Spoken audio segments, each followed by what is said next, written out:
Bismillahirrahmanirrahim. Assalamualaikum warahmatullahi wabarakatuh. Alhamdulillahirabbil alamin. Hamdan lillahi wa syukru lillahi wa salatu ala rasulillah alladzi la nabiyya ba'dah. Rabbi israh lana sudurana wa yassir lana umurana wa yafqahu qawlana. Subhanaka la ilma lana illa ma 'allamtana innaka antal alimul hakim. Allahumma shalli wa sallim ala sayyidina Muhammad wa ala alihi wa ashabihi wa dhurriyyatihi wa man tabi'ahum bi ihsanin ila yaumiddin. Alhamdulillah, malam hari ini senantiasa kita tetap bersyukur.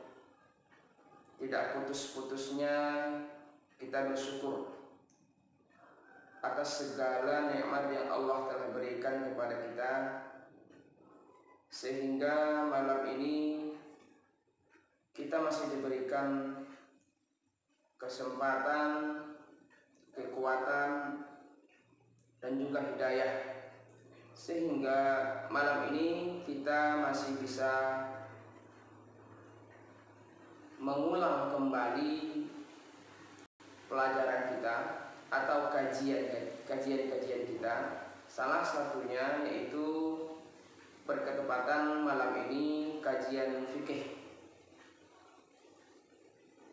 Teman-teman kelas 7, kelas 8, kelas 9 yang Bapak banggakan, semoga senantiasa kalian dirahmati Allah Subhanahu wa taala, diberikan kesehatan, kekuatan, tambahkan keimanan, keyakinan yang kokoh terhadap Allah Subhanahu wa taala, serta mudah-mudahan kita semuanya Allah bimbing kita untuk tetap di jalan beliau dan memberikan kita kekuatan untuk beribadah kepada beliau. Baik teman-teman semuanya, seperti yang kita telah bahas minggu yang lalu, bahwa ilmu fikih itu bahagian daripada kepahaman. Dalam artian fikih, arti lainnya al-fahmu, yaitu paham dalam tatanan ilmu. Maka ilmu fikih ini salah satu bagian ilmu yang sangat wajib. Al-fahmu atau pemahaman tentang agama akan dapat kita lakukan kesempurnaan agama, melakukan ibadah, jika kita bersama-sama mengetahui kewajiban-kewajibannya, rukun-rukunnya, syarat-syaratnya, sah dan batalnya suatu amal. Maka terkait hal itu, maka ilmu fikih dihadirkan oleh para ulama kita untuk mengetahui, membimbing kita dalam beribadah yang baik kepada Allah Subhanahu wa taala. Maka pemahaman itu sering disebutkan dalam hadis mayyidullah bihi khairan yufaqihu fid din, itu adalah kalau mafhum mukhalafahnya atau pemahaman kebalikan daripada itu. Kalau hadis yang tadi mengatakan mayyidullah bihi khairan yufaqihu fid din, bahwa siapa saja orang yang Allah kehendaki, Allah berikan dia kebaikan-kebaikan, maka Allah akan pahamkan dia tentang agamanya. Maka mafhum mukhalafahnya atau pemahaman kebalikan daripada itu, bahwa siapa saja, siapapun atau siapa yang Allah kehendaki bahwa dia tidak paham tentang agamanya, dia tidak Allah berikan kebaikan-kebaikan pada dirinya, maka dia akan Allah jauhkan daripada pemahaman agamanya.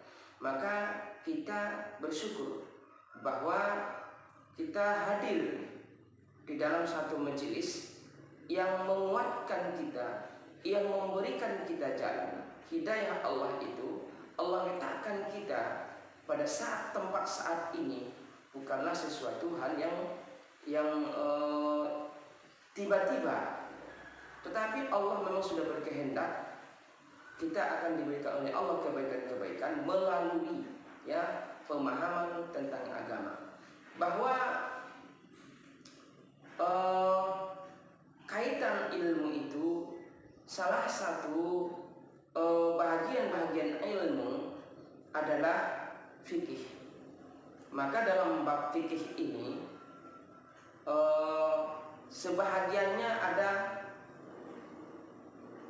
dipahami, dimengerti dengan ilmu fikih adalah ilmu yang berkaitan tentang ibadah atau kelakuan perbuatan orang yang mukallaf, atau ilmu fikih adalah perbuatan orang-orang yang mukallaf yang diharuskan mengetahui secara syariah.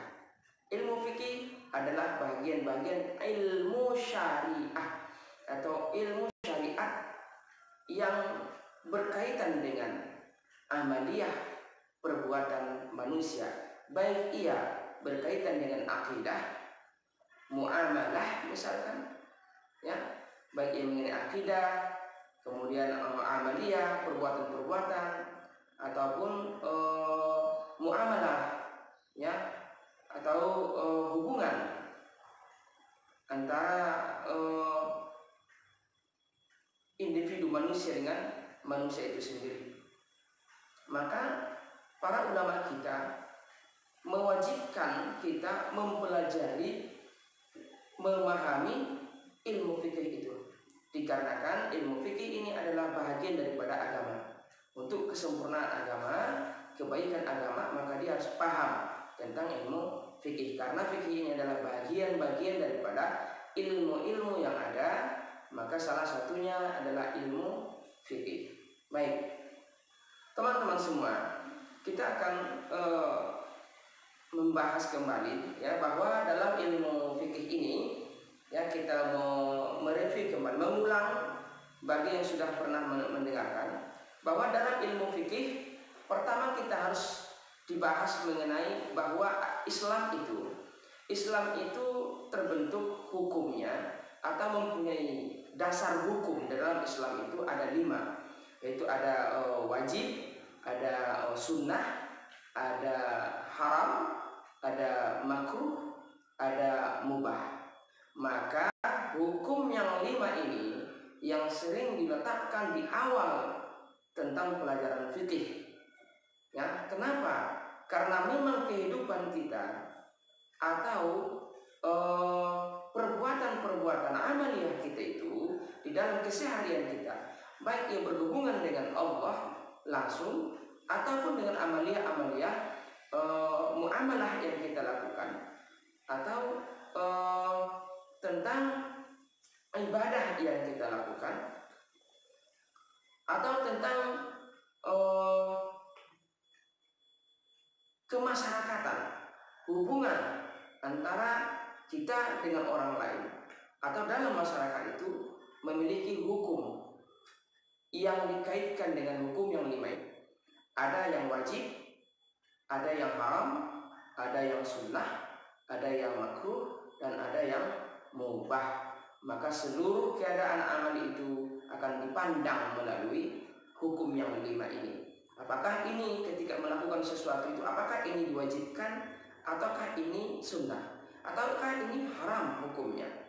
Nah, ada perkara-perkara keadaan yang kita lakukan, yang kita jumpai di dalam amaliyah keseharian kita itu, maka dipandu dengan 5 hukum tadi.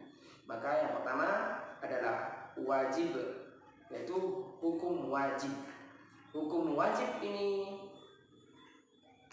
pembahasan atau pengertiannya, pengertian pemahaman dekatnya bahwa yang wajib itu, hukum wajib itu adalah apabila dikerjakan berpahala, mendapatkan ganjaran daripada Allah Subhanahu wa Ta'ala, dan jika ditinggalkan, diabaikan, maka dia akan mendapatkan dosa atau ganjaran daripada Allah berbentuk dosa atau kemurkaan. Maka wajib itu nantinya apabila dilakukan ya sesuatu perintah yang wajib dilakukan, jika dilakukan maka dia akan mendapatkan ganjaran atau pahala, dan jika ditinggalkan maka dia akan mendapatkan dosanya atau ganjaran kebalikan daripada pahalanya. Jika dilakukan mendapatkan kasih sayang Allah, maka ketika ditinggalkan mendapatkan kemurkaan Allah Subhanahu wa Ta'ala. Nah itu. Kemudian masuk kepada yang haram. Yang haram adalah kebalikan daripada yang wajib tadi. Maka yang haram sesuatu perintah atau kelakuan, perbuatan yang dilakukan, apabila dilakukan maka akan mendapatkan dosa, dan jika ditinggalkan akan mendapatkan pahala, akan mendapatkan ganjaran, kebalikan daripada yang wajib. Jika yang wajib tadi apabila dilakukan ya diperbuat maka mendapatkan pahala, itu yang wajib. Jika ditinggalkan, diabaikan, mendapatkan dosa. Yang haram apabila dikerjakan, dilakukan, diperbuat, malah dapat dosa. Kemudian apabila ditinggalkan, maka dia akan mendapatkan pahala. Ya. Dalam hal ini itu sudah ada nanti kaitannya dengan ibadah-ibadah atau langsung perintah-perintah yang Allah telah tetapkan dalam Al-Quran dan Sunnah Rasulullah SAW. Maka ada dalam karena memang al-fiqh itu adalah dalilnya dari tafsir yang bersambung yang diambil daripada Al-Quran dan hadis, maka segala hukum yang 5 itu nantinya akan dikaitkan dengan perkara yang Al-Quran dan hadis tadi. Maka yang wajib itu nanti akan dipandu, akan dilihat, akan disambungkan kepada dalil-dalil yang ada, perintahnya langsung dari Allah Subhanahu wa Ta'ala atau daripada Rasul, ya, yang dari Allah kemudian disampaikan oleh Rasulullah SAW yang ada dalam Al-Quran, termasuk dalam perkara wajibnya sholat, ya, kemudian kewajibannya dalam sholat, kemudian dalam zakat, kemudian dalam saum, puasa, dan seterusnya, haji dan seterusnya. Maka kewajiban-kewajiban yang telah ditetapkan itu akan menjadi kewajiban bagi kaum muslimin yang mukallaf, dengan apabila ia melaksanakan itu maka dia mendapatkan kecintaan daripada Allah Subhanahu wa Ta'ala. Dan jika dia melanggar apa yang telah Allah tetapkan, apa yang telah Allah wajibkan, maka dia akan mendapatkan kemurkaan Allah Subhanahu wa Ta'ala. Dan begitu juga dengan keharaman, hukum haram yang Allah telah tetapkan dan Rasulnya, ya, termasuk dalam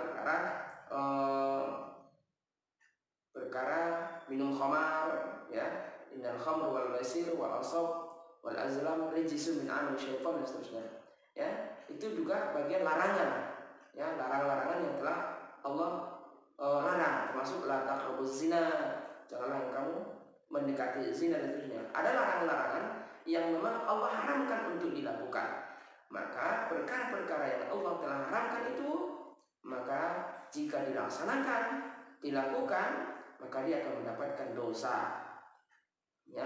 Maka jika ditinggalkan, maka dia akan mendapatkan pahala dari meninggalkan perbuatan kemungkaran tadi.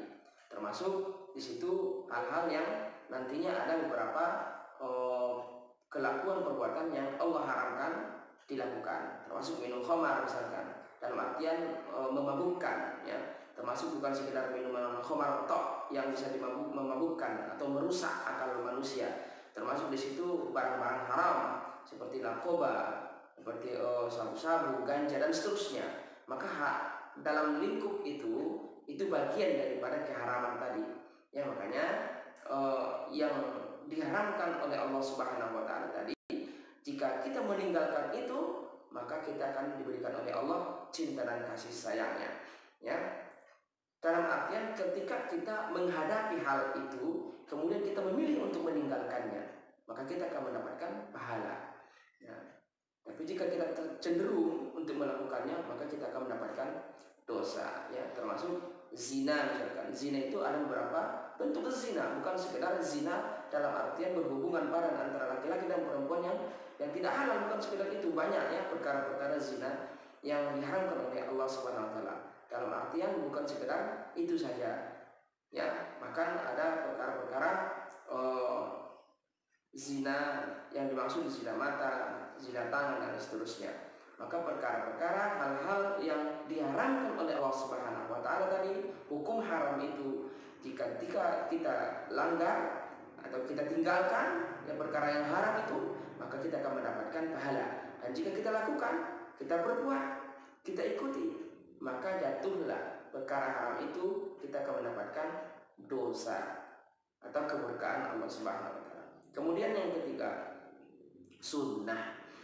Ya, hukum ketiga sunnah. Sunnah ini adalah ketika kita melakukannya, kita memperbuatnya, ya, kita melakukannya, maka kita akan mendapatkan pahala lebih daripada Allah Subhanahu wa taala. Kalau yang wajib itu bahagian kita, tetapi sunnah adalah tambahan-tambahan pahala yang Allah berikan kepada kita, ganjaran-ganjaran kasih sayang Allah yang mendekatkan kita terhadap Allah Subhanahu wa taala adalah bagian-bagian daripada sunnah-sunnah tadi. Ya, memperbanyak sunnah itu adalah salah satu trik mendekatkan diri kepada Allah Subhanahu wa taala. Kalau perkara yang wajib, maka itu adalah perkara-perkara yang telah ditetapkan oleh Allah sebagai ubudiyah, sebagai hamba, maka Allah berikan kewajiban kita sebagai bukti bahwa kita adalah hamba Allah dan Dia adalah Sang Khalik pencipta kita, maka Allah berikan kewajiban, tuntutan terhadap hamba itu. Nah, itu yang harus kita lakukan, kewajiban kita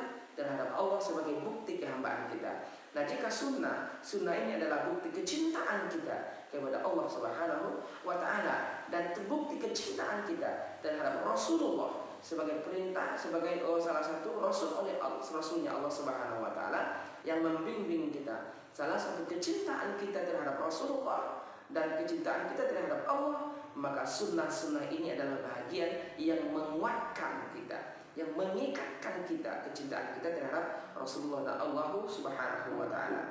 Maka sunnah apabila dilaksanakan, apabila dilakukan, ya, maka kita akan mendapatkan pahala, akan mendapatkan cinta yang lebih. Ya, apabila ditinggalkan, maka kita akan merugi. Nah, akan merugi. Sekalipun dalam istilah fikih mengatakan apabila ditinggalkan perkara sunnah, maka dia tidak mendapatkan dosa, ya. Apabila dilakukan dapat pahala, apabila ditinggalkan tidak dapat dosa, ya. Tetapi dalam konteksnya yang lebih indah adalah apabila kita melakukan sunnah Rasulullah, kita akan mendapatkan pahala lebih plus kecintaan terhadap Allah dan Rasulnya. Apabila kita tinggalkan perkara-perkara sunnah, yaitu perkara-perkara yang pernah dilakukan oleh Rasulullah, kemudian kita tinggalkan, memang tidak mendapatkan dosa, tetapi kita disebut orang yang merugi. Rugi kenapa? Karena rugi dalam mendekatkan diri atau kecintaan terhadap Rasulullah, pembuktian cinta terhadap Rasulullah dan Allah Subhanahu wa taala. Ya, itu nilai plusnya.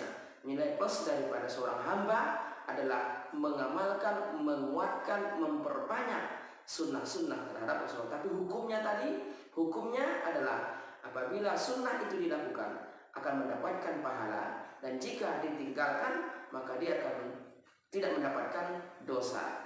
Maka dia akan disebut orang yang merugi. Ya, rugi dalam artian tidak berdosa, ya, tetapi dia rugi, gitu ya, merugi. karena ada perkara-perkara yang ingin mendekatkan diri kepada Allah dan mendapatkan cinta Rasulullah tapi ditinggalkan, baik, atau diabaikannya.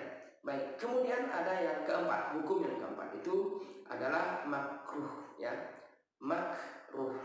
Makruh ini adalah hukum di mana seorang hamba atau seorang manusia, ya, apabila dia melakukannya, memperbuatnya, perbuatan itu, maka dia tidak mendapatkan dosa, ya, tidak mendapatkan dosa. Ya, apabila dilakukannya juga, diperbuatnya juga, dia tidak akan mendapatkan dosa, ya. Dia tidak akan mendapatkan kemurkaan Allah Subhanahu wa taala. Ya, itu yang makruh tadi. Tetapi jika dia meninggalkan itu, ya, berusaha untuk meninggalkannya, maka dia akan mendapatkan pahala. Begitu. Ketika dilakukan, dia tidak akan mendapatkan dosa. Dia tidak dihukumi dosa, tidak diberikan tanggungan dosa. Tapi ketika dia berani meninggalkan perkara yang makruh itu, maka dia akan mendapatkan pahala, ya. Dia akan mendapatkan ganjaran pahala dari Allah Subhanahu wa taala. Kenapa? Perkara makruh itu dia berani meninggalkannya. Tetapi ketika tidak tahan misalkan atau mampu melakukannya, dia melakukan itu, maka dia tetap tidak mendapatkan dosa. Baik, itu yang perkara yang makruh tadi, ya. Apa perkara makruh? Salah satunya di dalam ilmu fikih disampaikan termasuk memakan makanan yang memang dimakruhkan, ya, memakannya karena menimbulkan bau tidak enak, ya. Termasuk di situ memakan petai misalkan atau bawang misalkan, ya, yang menyebabkan baunya itu mengganggu pihak orang lain. Termasuk mungkin dalam ibadah misalkan dalam waktu sholat misalkan, ya, ketika kita memakan itu kemudian kita membuat napas kita tidak enak, ya. Bahkan para malaikat juga menjauh daripada orang-orang yang bau mulutnya, gitu, ya, disebabkan perkara-perkara. Nah, itu bagian-bagian contoh. Dan banyak lagi sebenarnya perkara-perkara contoh daripada yang makruh tadi, ya. Bukan sekedar cuma makan tok, perkara makan tok, ya. Tapi di ilmu fikih banyak dicontohkan perkara yang makruh itu bagiannya adalah itu memakan, termasuk petai misalkan, ya, atau jengkol dan seterusnya, ya, saudara-saudaranya itulah, bawang dan seterusnya. Nah, kecuali mungkin ketika memakan itu memang kita ada ikhtiar untuk menghilangkannya sehingga bau mulut kita tidak bau oleh benda itu. Nah, tetapi hukum makruhnya tadi jadi seperti itu, ya. Dan banyak lagi perkara-perkara yang makruh dalam ibadah misalkan, dalam perkara wudhu misalkan, ya, ketika bulan puasa, ya, ketika bulan puasa misalkan. Kemudian wudhu, salah satu wudhu adalah sunnah, ya, ada berkumur-kumur, ya. Tapi ketika berkumur-kumur kemudian terlalu berlebihan kumur-kumurnya menjadi makruh, ya. Atau mencicipi makanan misalkan dengan lidah kita, ya, jangan ditelan gitu. Tetapi perkara itu memang dibolehkan, tetapi punya makruh, gitu. Maka ketika dia meninggalkan itu, maka dia akan mendapatkan pahala daripada Allah Subhanahu wa taala. Jika memang dilakukan, ya, dalam koridor batasan makruh tadi, maka dia tidak dikenakan dosa daripada Allah Subhanahu wa taala. Baik, itu yang keempat. Yang kelima, ada hukum itu mubah, ya. Mubah ini, ya, apabila dilakukan tidak berdosa, ya, apabila ditinggalkan juga tidak berpahala. Juga sebaliknya, ketika dilakukan tidak berpahala dan tidak berdosa, ya. Apabila ditinggalkan juga tidak berpahala dan tidak berdosa. Dia dihukumi dengan mubah, ya, atau sering dikatakan harus mubah atau harus, gitu, ya. Misalkan makan, ya, ketika makan maka dia ingin minum ketika makan, misalkan dia makan sesuatu kemudian dia pengen minum, gitu, ya. Apakah hukumnya makan dengan minum itu dikatakan wajib, sunnah, makruh misalkan? Tidak, dia dihukumkan eh, mubah ya, makan kemudian dia minum dibolehkan, nggak minum pun nggak apa-apa misalkan. Nah kecuali caranya nanti ada cara-cara minum misalkan dengan tangan kanan, nah itu tekniknya. Maka teknik itu nanti ada dilakukan Rasulullah, maka dia pun melakukannya dapat sunnah Rasulullah, maka dia akan mendapatkan pahala daripada itu. Tapi misalkan makan itu adalah menjadi bagian daripada yang mubah tadi, begitu ya. Sekarang makan harus pakai lauk gitu, wajib pakai lauk, nggak ada wajib pakai lauk gitu. Tapi ketika pakai lauk atau tidak pakai lauk, maka dia hukumnya menjadi mubah gitu ya. Nah, kecuali memang hukum makan itu bagaimana ya, kalau lapar maka dikarenakan makan itu tidak makan dia akan mati, maka dia diwajibkan untuk makan gitu, daripada mati gitu. Nah itu dan seterusnya, termasuk nanti perkara makan ketika bagaimana dengan misalkan keharaman babi, misalkan keharaman khinzir babi, maka keharaman babi itu mutlak dia haram gitu. Tapi ketika ada satu saat masanya dia menjadi harus ya, menjadi harus, bahkan wajib dia makan. Kenapa? Ada satu kondisi yang mewajibkan dia harus memakan itu. Bahkan dalam koridor untuk menghilangkan lapar tok, tidak boleh kenyang ya, tidak boleh mengenyangkan, tetapi menutupi laparnya. Mungkin di hutan atau di mana yang tidak menemukan makanan ya, sementara dia sudah terlalu lapar, tingkat kelaparannya itu sudah hampir mati misalkan, maka jika dia memang tidak makan, dia akan mati. Maka dibolehkan ketika menjumpai itu toh gitu ya, makanan cuma itu, maka tidak ada makanan lain, maka dibolehkan sekedar mengisi kekuatannya, mengisi, menutupi kelaparannya, tidak boleh sampai mengenyangkan. Nah itu. Nah hukum-hukum dalam Islam itu yang 5 itu harus kita pahami ya, harus dipahami bahwa dalam hukum Islam itu ada 5 hukum yang harus kita lihat, kita pandang. Dari misalkan segala amaliyah perbuatan yang ada, maka dipandang dari hukum yang 5. Apapun kelakuannya, perbuatannya, apapun tingkah lakunya, kemudian apapun perjalanan hidupnya, kemudian keadaan-keadaan yang ada di zamannya, maka selalu dipandang, dilihat dari hukum yang 5 tadi. Ketika ada sesuatu amaliyah, maka dilihat ini wajib atau makruh atau mubah atau sunnah atau haram, maka dilihat dari situ kacamata ya, hukum Islam. Setiap ada sesuatu masalah, dilihat dari kacamata Islam, lihat dari hukum yang 5. Ini wajib atau sunnah, ataukah dia makruh atau mubah, atau jangan-jangan dia haram, gitu ya. Dan seperti itu seterusnya. Baik teman-teman semua, untuk malam ini kita mungkin mencukupkan kajian kita pada malam hari ini, yaitu tentang bab al-ahkam fil Islam, hukum di dalam Islam. Itu tadi ada 5 ya, dan sudah kategori yang 5 itu sudah kita jelaskan tadi ya. Kemudian mohon diingat atau dipelajari lagi nanti, dikaji lagi, diingat bahwa untuk memahami hukum dalam Islam itu yang ada 5 tadi ya. Baik teman-teman semuanya, karena malam ini masih malam kajian fikih yang membersamai kelas 789 ya, maka kajian ini belum terpisah khusus untuk kelas 7 atau kelas 8 kelas 9. Maka ini masih tetap, kajian yang ini masih tetap khusus untuk kelas 7, 8, 9 ya, belum terpisah.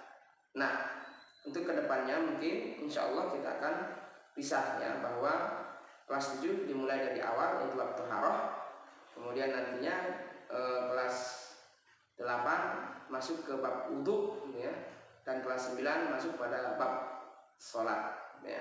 Baik, demikian mungkin yang bisa kita bahas pada malam hari ini.